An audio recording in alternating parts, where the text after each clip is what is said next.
Je vous jure que quand j'ai vu cette vidéo pour la première fois, j'avais vraiment pas les mots pour décrire à quel point j'étais consterné de voir une vidéo pareille publiquement sur les réseaux sociaux. Malgré que j'ai pas les mots pour décrire à quel point je suis choqué de voir ça, j'ai quand même pas mal de choses à dire là-dessus. Et croyez-moi, ça va pas être un TikTok drôle ou quoi que ce soit. Déjà, premièrement, j'espère de tout mon cœur que c'est juste faux et que c'est juste pour se faire du buzz, pour avoir de l'attention. J'espère juste que c'est pour ça. Mais honnêtement, si on utilise ce genre de thème très grave pour avoir de l'attention, pour avoir du buzz, il faut sérieusement penser à voir un psy. Par contre, dans le cas où c'est vrai, ce qui est fortement possible à partir du moment où la vidéo originale a été supprimée. La vidéo, c'est juste que je l'ai récupérée moi-même sur mon ordi, parce que je savais qu'elle allait finir par être supprimée tôt ou tard. Si effectivement c'est réel, la place de cette personne, c'est en prison pour le reste de sa vie. Même si je sais très bien que la justice française ne fonctionne pas comme ça et qu'il n'aura rien du tout parce qu'il est mineur, c'est comme ça qu'elle devrait fonctionner.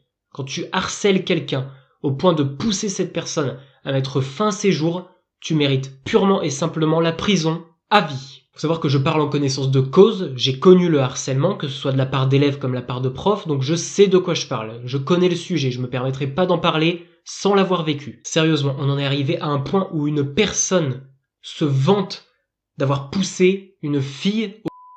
On en est vraiment là dans la connerie humaine de la nouvelle génération. Mais parce que sur la vidéo, malgré que le nom de la personne soit censuré, parce que visiblement le gars qui a posté ça a quand même eu un minimum de race, c'est une page avec des avis de décès, notamment d'une jeune fille de 16 ans, celui qui est montré du coup.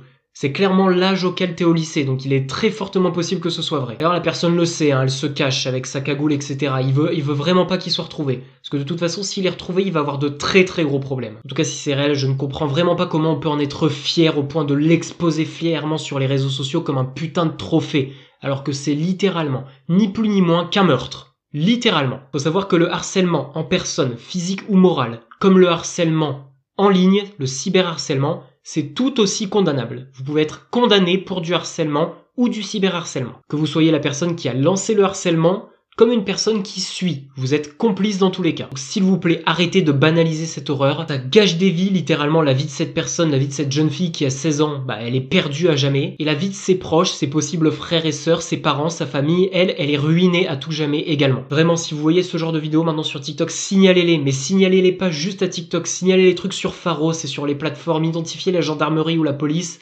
Mais si vous voyez ce genre de truc, vraiment, faut pas que les personnes restent impunies. Le harcèlement, c'est un fléau qui ne devrait plus exister à notre époque. Donc vraiment, voir des personnes comme ça s'en vanter sur internet, vraiment, je sais pas quoi dire, mais ça me dégoûte au plus haut point. En tout cas, malgré tout, paix à son âme à cette jeune fille qui est morte à 16 ans. 16 ans, c'est beaucoup trop jeune pour mourir. Et bien évidemment, toutes mes condoléances et mon courage à sa famille. Et concernant ce que je souhaite à la personne qui a posté la vidéo, je vais rien dire, sinon je vais me faire strike.